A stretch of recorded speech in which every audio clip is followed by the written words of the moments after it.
네, 안녕하세요. 서른일기입니다. 한 주 다들 잘 보내고 계시죠? 우선 SCHD ETF의 공시가 떴습니다. 12월 배당금이 공식적으로 발표가 되었어요.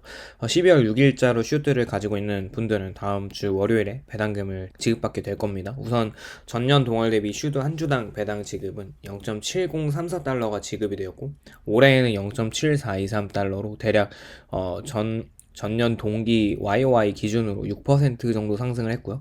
9월 배당금은 전년 동기 대비 3% 정도 올랐었죠. 그리고 이번 연도 6월은 저번 연도 6월과 비교했을 때 마이너스 5% 감소를 했어요. 그래도 전체적으로 한 해 배당률이 평균적으로 3.5%가 성장을 했고요. 저는 개인적으로 내년에는 S&P 500의 퍼포먼스보다는 SCHD의 퍼포먼스가 더 좋을 거라고 생각을 하고 있어요. 4분기가 되면서 M7 기업들의 상승으로 소외되었던 다른 가치주 기업들의 주가 상승이 나타나기도 했습니다. 대표적으로 슈도 안에 포함되어 있는 버라이즌 같은 고배당 통신주는 한 달 만에 무려 20% 정도 상승을 했고, 그래도 아직까지도 S&P 500의 상승을 견인을 하고 있는 건 빅테크 위주이긴 합니다. 그런데 내년에는 20% 넘게 차지하고 있는 7개, 7개 기업들의 주가보다는 그동안 소외되었던 배당 가치주들의 귀환이 나타날 것 같다는 생각을 해보고요. 우선 개인적으로 내년 24년에는 거의 100% 미국 경기가 하강할 수밖에 없는 데이터가 너무 많이 나오고 있어요. ISM에서 나오는 PMI나 S&P 글로벌에서 나오는 PMI, 그리고 어제 발표한 졸츠 구인구직이나 잡 오프닝이 계속 빠지고 있고,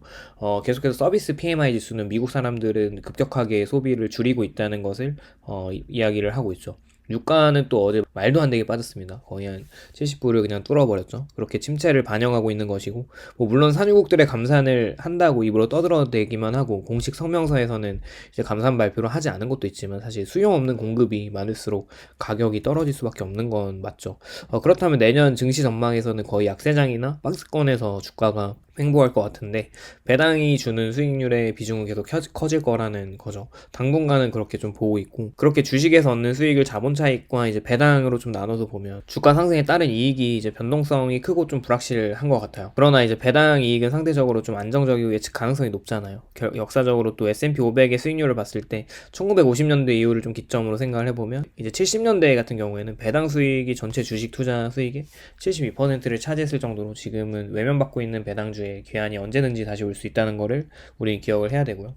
항상 이제 자산은 저평가가 되어 있을 때 들어가는 게 가장 현명하다는 거죠. 그렇게 슈드에 포함되어 있는 기업들의 배당의 위력은 24년도에는 더 강해질 거라는 전망을 해보고 있습니다. 물론 침체가 들어가면서 GDP가 꺾이겠죠. 주가 조정이 보일 수 있겠지만, S&P 500이나 나스닥이 주가 하락을 할 때 다우나 이제 슈드 같은 전통 배당 기업들이 많이 들어가 있는 지수는 주가 하락 때 이제 방어를 많이 하겠죠. 또한 현재 S&P 500 기준 시가 배당률이 1.5%가 안 되는 걸로 알고 있고, 슈드는 현재 시가 배당률이 3.6% 정도 되잖아요. 뭐 세후 기준으로 S&P 500은 1% 초반대로 배당을 받게 되지만 슈드는 3.2% 정도를 수렴을 하게 되고, 결국에는 이제 주가 하락을 했을 때 3.2%의 어떤 하락 방어를 이제 선제적으로 하고 들어가는 거니까, 결국에 내년에 하락장으로 진입을 예상하는 시점에서 1970년대 배당 수익이 전체 주식 투자에서 72%를 차지했을 정도의 데자뷰가 실현된다면 S&P 500, S&P 수익률보다 슈드를 가져가는 편이 훨씬 더 유리하다고 보고 있어요.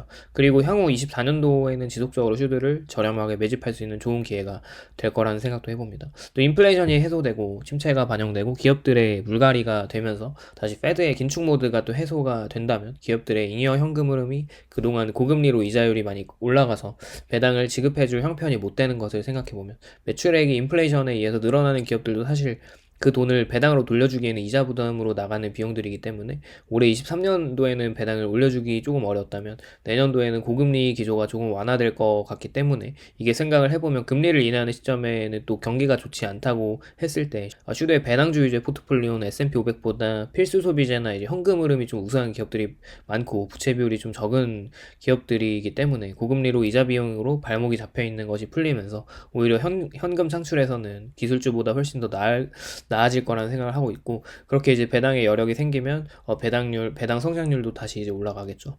그렇게 현재 S&P 500과 나스닥이 굉장히 잘 나가는 이유 중에 하나가 페드의 금리 인하 전망을 빠르게 내년 3월 안에 1분기쯤으로 반영한 가격이라는 건데, 시장은 좀 빠르게 식는 고용과 인플레이션의 급한 둔화를 예상하지만 저는 조금 생각이 달라요. 이번 12월 14일에 올해 마지막에 FOMC가 열릴 텐데 파월은 아무래도 근원 CPI가 아직 4%대이고 이게 12월에 아무리 잘 나와도 2%대까지 진입은 말도 안 되기 때문에 금리 인하가 시기상조라고 또 이야기를 할 가능성이 높을 것 같고 결국 금리가 이제 주가의 어떤 움직임의 드라이버라고 한다면 내년에 조정을 많이 받을 지수는 슈드보다는 S&P 500의 이제 퍼포먼스가 좀 좋지 않을 거라는 생각을 좀 하고 있어요. 그렇게 조금 올해 마이너스를 기록한 슈드 투자자분들은 조금 위안을 얻으시고 내년도에도 계속 이제 수량을 모아가는 데 집중을 하는 어떤 그런 장기 투자 관점으로 접근하셨으면 좋겠습니다.